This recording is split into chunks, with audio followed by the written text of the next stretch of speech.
On the show today, I actually have a staff member from Gen Con who is running a brand new program, and it's called the Game Design Academy. I know some of you are aspiring game designers or you're curious. I have more information about that in this interview, when it is, where it is, and any costs that are associated with that. But Jeannette sat down with me and gave me all the scoop, and I can't wait for you to meet her.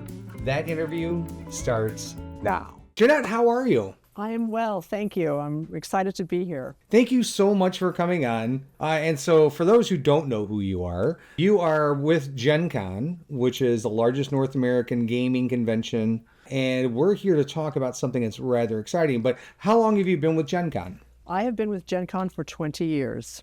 Oh, wow. Yeah, quite a while, quite a while. Does that go back to the Mecca days? Or were you always in Indy? Because they used to hold it up in Milwaukee for a while. We did, yes. We were in Milwaukee. Well, first in Lake Geneva, and then into Milwaukee. I came on board. I think it was the second or third year we were in Indianapolis. So I have been with the company since 2005. Yeah. So, yeah, it's got to be absolutely insane being part of something that is so well regarded and so well attended, especially the last few years here. Yeah, it is definitely, I mean, it's a privilege. It's amazing. It's energetic. It's all of these things. And it's definitely, we have definitely grown from the days of when we had 9,000 attendees to now we have, 70,000 attendees. So, yeah, there's some stories to be told. Oh, I am sure. Yeah, my husband and I originally went back in 90. I'd gone as a young adult, but he and I went together for the first time probably in like 96.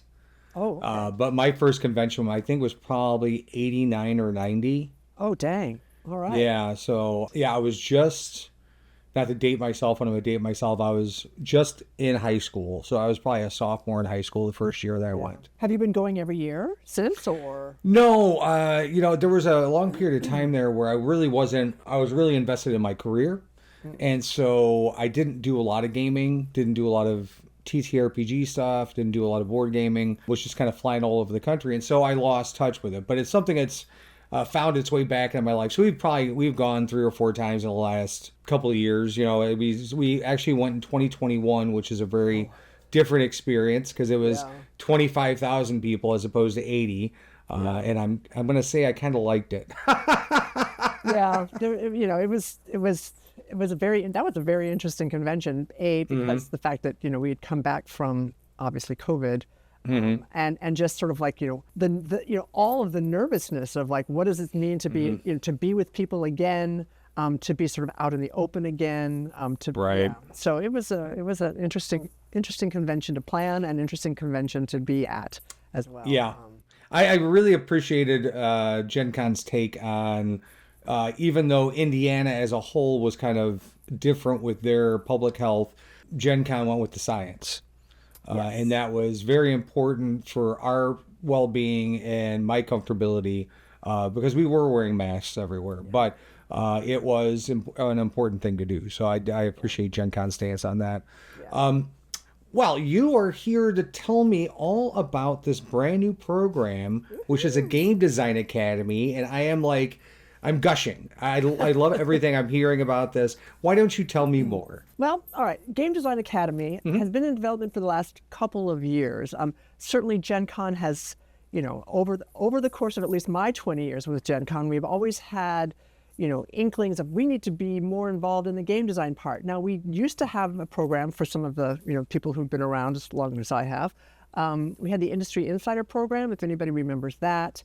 Where we had experts in the field host events, sort of basically, from everything that is game design related. And that for whatever reason, to be honest with you, I don't remember exactly what the reasons were, but that program, went away as things do, we evolve, etc. But there has been a void.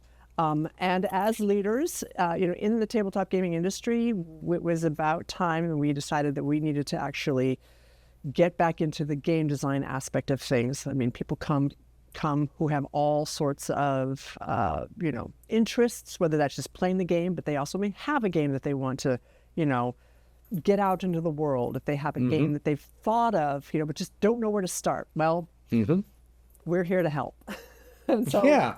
Game Design Academy was born. And it looks like there are kind of two different tracks that you can go through. There's like the student track, and then there's kind of a faster track if you're already kind of up and running. So if you're an absolute, pardon the phrase, ladies and gentlemen, noob to game design, there is a spot for you. And if you're already kind of designing your game and need some additional advanced help, there is a track for you there as well, correct? Yes. So we have the student track and the explorer track. The student, as you say, is more for the hardcore starting out gamer. It is actually, for people who want to have a career in gaming, who are actually, taking classes at their, higher education, college, university. So there's that aspect to it, but it's also a very concentrated, game design program. Whereas the explorer side is certainly for those who already may have something going, but also for the more sort of the casual interested person, not necessarily the hardcore interested person. So we're trying to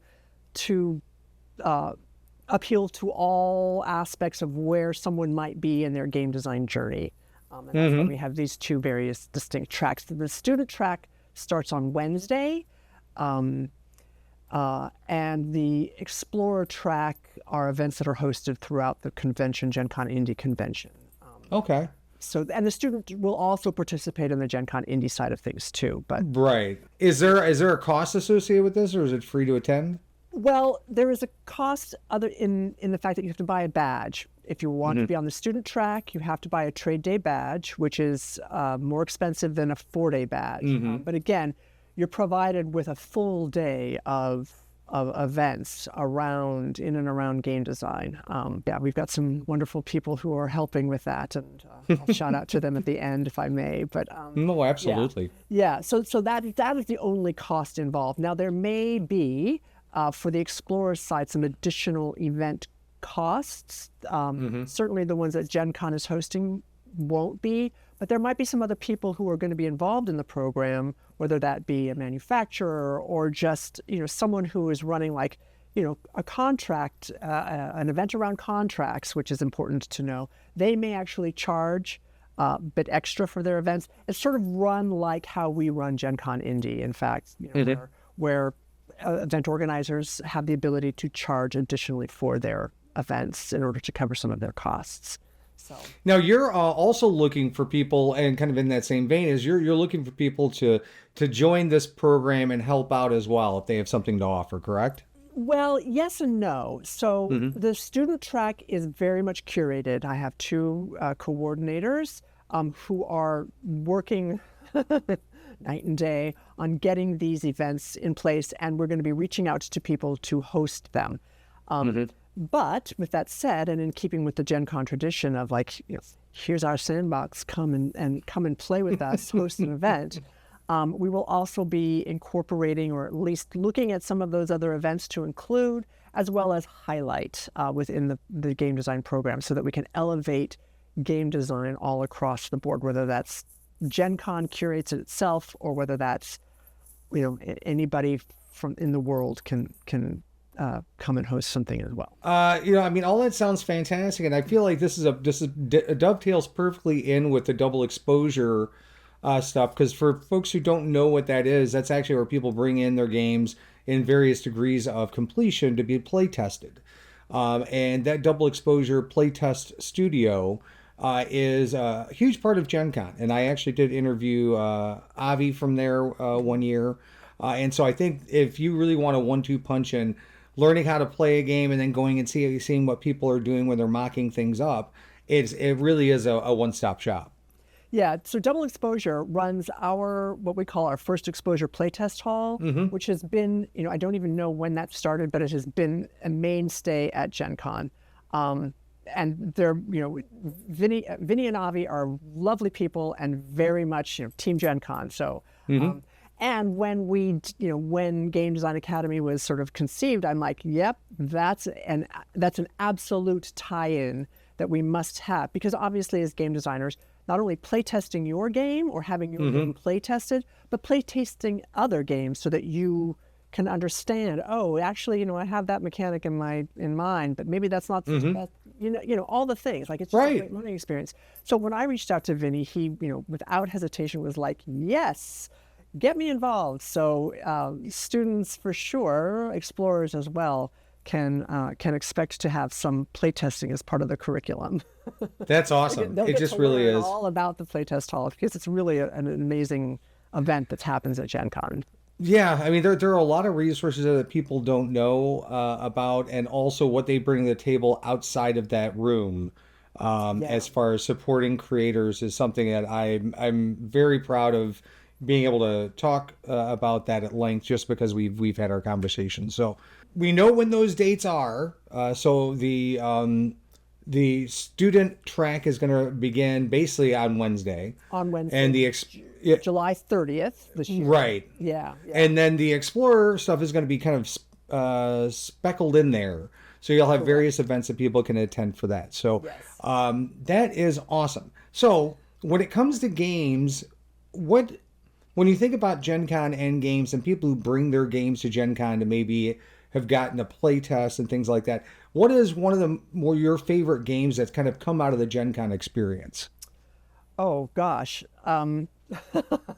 You could do a top 2, top 3. Yeah, that's a big question. Well, I mean, certainly, the recent one, Loricana, was a huge game that came out of Gen Con, right? That didn't come out of, any game design academy from us, for sure. But, certainly that is an aspirational aspect of Game Design Academy, is that maybe we actually do have a game that comes out that maybe is, wins a prize. Again, we're talking blue sky future, so not this year. Like we're getting off the ground this year. Right. Yeah, that is a future thinking. Like, there might be just a game, like a oh my gosh, of course, the name escapes me. The Essen, the Spiel.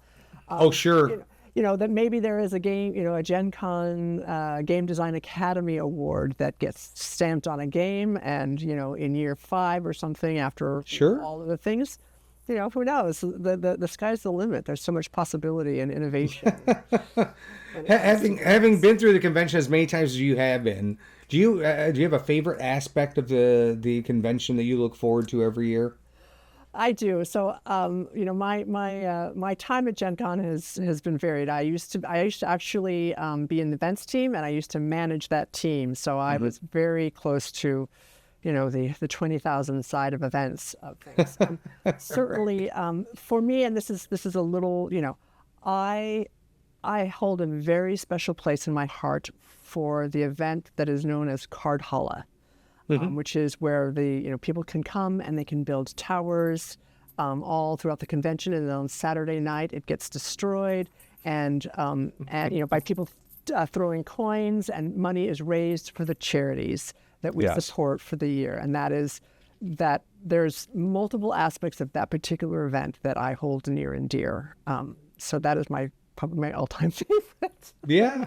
Well, and it's so interesting when you first walk through those doors at the very beginning of the convention, there are just cards on the floor, and then people are building things throughout the convention for it to eventually be destroyed. But it's always amazing to watch that happen. It's amazing, yes. Just to sort of, I wish we had a time lapse, of like when they're just the cards, and then when these towers get to be, 10 feet tall. So it's quite impressive.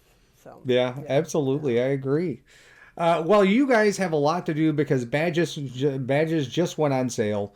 Yes. And I'm sure you're expecting upwards of 80,000 people this year. So it's going to be very, very busy.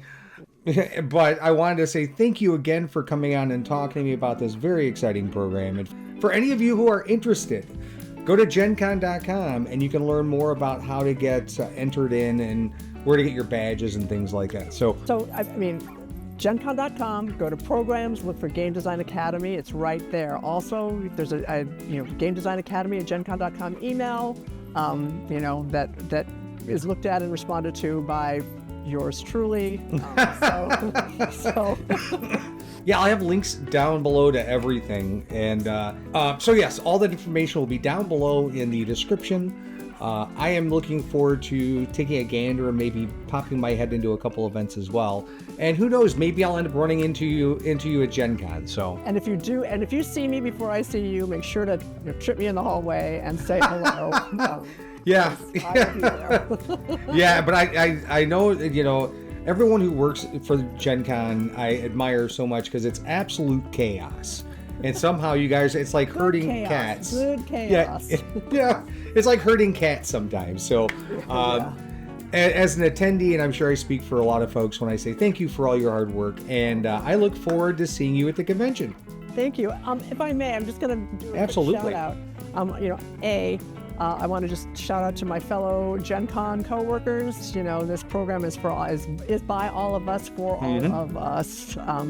And I also want to shout out to the two coordinators who truly are the backbone to this initiative getting launched, Kathleen Mercury and Andrew Peterson. They are incredible human beings, great collaborators, and a pleasure to work with. So I couldn't do it without them. So yeah, that thank is you for allowing me to do that. no, absolutely. I love it when we lift each other up. What do they say?